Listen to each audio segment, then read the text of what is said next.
enough to join our show here in Athens. And thanks so much for being with us this morning. It's good to see you. Absolutely. I wouldn't miss it for the world. I got to turn up my mic. They're cheering turn it up. They're cheering so loud. All right, welcome back to SSC Nation now. We have a head coach for football team, like usually, like always, is Kirby Smart for the Georgia Bulldogs football team. I'm not the coach. I don't know how you felt, because there were a couple times you were getting into them, as you might do. But how would you describe just their level of focus and intensity right now?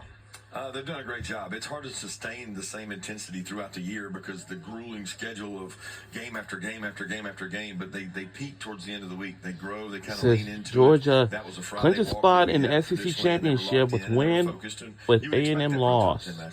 Coach, one of the reasons why I think you're one of the best, if not the best in the country as a coach right now, is because your team plays so hard, fundamentally sound, but you also play to your player strength. And you've adapted this year to Gunner strength, to Zachariah Branch, to this entire offense. And I want to get your opinion on this tape, because I love how you've continued to use Zachariah Branch. And I love this. Why? Because you also motion to the left side, so you have tight end and tackle that are on DBs. That's good for the offense. That's great. That's a great play by Mike Bobo. Good scheme design there. And now you're going to use Zachariah Branch as a decoy, and you're going to have 5 guys that are holding him and QB run. You're going to adapt to a gap scheme, which you're running a lot more. Mississippi State could not stop, and this is a easy touchdown for the good guys. No doubt. Great blocking there. Really good job by those guys. Hell of a job by Nate cashing that in. But then I love how you continue to build off plays. You still have an upside. You motion to the trips here in a bunch. You fake it, and now it's going to be play action, something Gunner does really well. And I also love how he buys time. And now Noah Thomas on the over route. And now this is easy. Now he's just going to be an athlete. Look at that guy lead blocking down there. Zach Branch is all the way down the field blocking somebody for Noah to extend it. That's a hell of a design. And great job by Gunner. He's getting to the point where he can keep his eyes downfield, which I think is big for a quarterback. And how you use Zachariah Branch. I think one of the most impressive things is not what he's done in his catches or yards. It's how he's been such an incredible decoy, because everybody's looking, trying to stop him. Absolutely. You got to use the ones you got, and he's been really good for us. Coach, in a lot of ways, this Texas offense does a lot of things similar to what you guys do, the perimeter games, the screens. How, though, is it different, and what's the difficulty, especially with Sark, in his ability to use a plethora of different screens? Yeah, he does a great job in the screen game, the misdirection, the eye candy. I mean, they are similar. We were able to go more against each other this week because there's some similarity. They stretch the field vertically probably more than we do. I mean, they do a great job with their vertical passing game off of all these things. So they mix in overs, play action shots. Archer's really good at that. So it's tough to defend Sark's offense. What are some of the differences you've seen in Arch from early in the year? I'm sure you watched some of those games to the last few games. Yeah, the biggest difference, we were just talking about it yesterday, is the way he navigates the pocket. He's become elite at stepping up and through the pocket, and when he scrambles, he can go through the core of it and hit you right in the heart, or he goes outside and he looks to throw the ball. He's not looking just to run, and he's a tremendous athlete, but that's where he's improved the most, is pocket presence to me. You know, Coach, I can tell you're always in coach mode. I mean, Tim's trying to show Noah Thomas, you're talking about blocking. What you talking about that?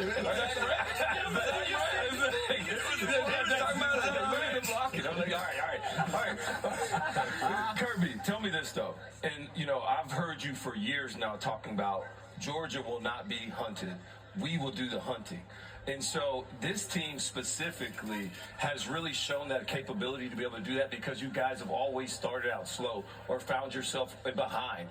At this point, has it become part of the sport, or just the mindset that when we're down at halftime, now we get to go hunt?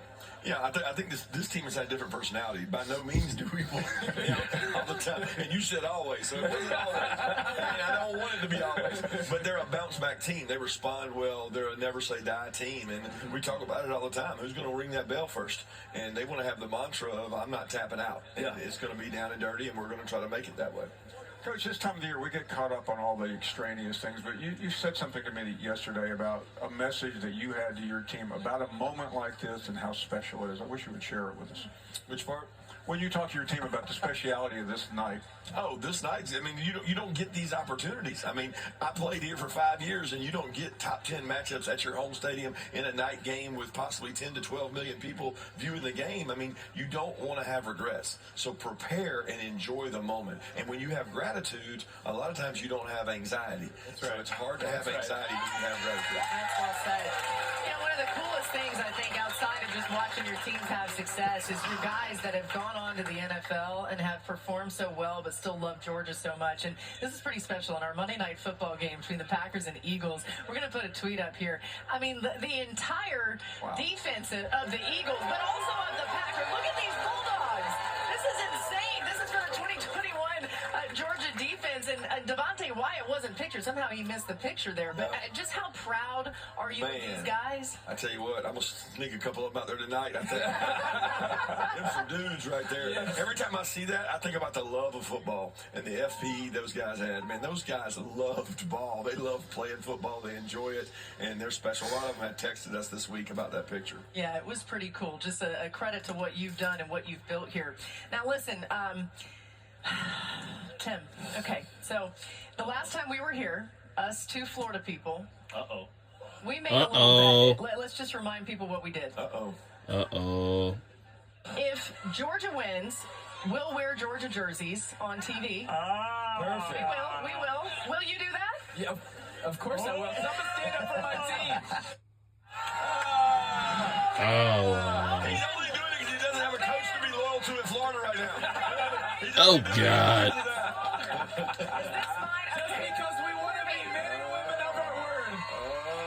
Put that thing on. I got this right here. What am I? This is sad. Put it on. Oh, come on, Tim. Come on. Put that thing on.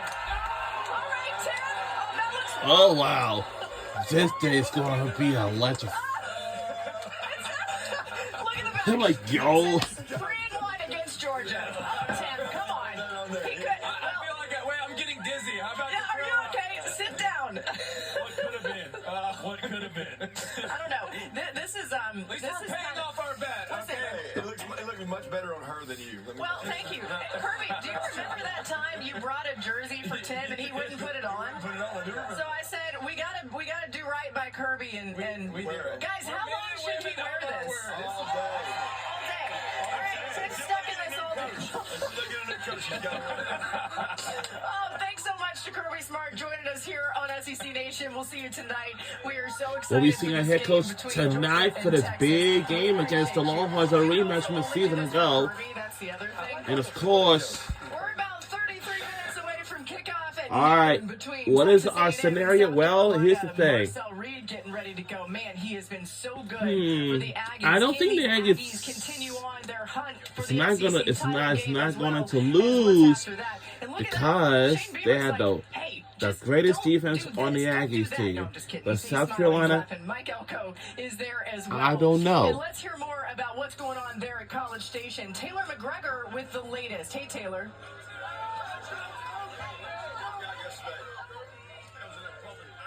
These you go put on a Georgia jersey, but that's beside the point. To focus on this game here, the biggest storyline is Lenora Sellers for a couple of reasons. One, he has a new play caller this week. After South Carolina lost to Ole Miss, Shane Beamer fired Mike Shula, so now Mike Furry, the wide receivers coach, will be in charge of play call here today. The number one focus for them is to get Lenora Sellers to play free. They felt like they had been putting too much on his plate, specifically pre-snap, so they wanted to clean some of that out to see if they can get him back to being the guy we all thought he would be coming into this season. Another reason that's important is because Lenora Sellers had one of his best games in college against the Aggies a year ago. 21 missed tackles the Aggies had against Lenora Sellers. They just couldn't tackle him. So the Aggies have really been focusing all week on how they can not let last year be repeated here today. And one of the things that was pointed out by coaches to us is Texas A&M has been so good on third down. Their pressure rate,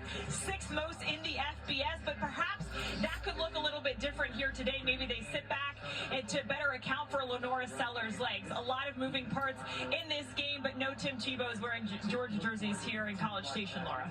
Oh my goodness. Yeah, that's just happening here, Taylor. Great stuff. Thank you so much for the latest there ahead of the kickoff of that game. There's Lenora Sellers. Jordan, what do you think is important for him, especially with the way their line is played? Yeah, it's going to be mixing in the quarterback runs with trying to push the ball downfield, right? Nick Harbor is still one of the most dynamic athletes athletes in all of college football. The problem is he hasn't been able to be involved because they haven't been able to protect Lenore Sellers. So new offensive coordinator Mike Furry, who was the wide receivers coach, you got to expect he's going to find ways to move the pocket, try to give Lenore Sellers at least a few opportunities to push the ball downfield to Nick Harbor. That's their best shot of going blow for blow with this A&M team. A couple big explosive plays to number 8. All right, we will see that game come your way in just about a half an hour on ESPN. And tonight, after this primetime matchup in Columbia, we'll have SEC football final with Dari Noka, Chris Doring, and Benjamin Watson. That's Columbia, Missouri, by the way. They'll take you through the biggest stories of the day, break down all of the games. It's also available on the all-new ESPN app. Coming up next, the two marquee SEC games of today feature huge CFP implications. It's also the SEC's old guard versus the new guard. Ryan McGee explains in a way only he knows how to. It's heating up here in Athens as we are so excited to be back in one of our favorite cities. We'll pick this game and more later in the show. Don't go anywhere. We'll be right back on the other side. Frank.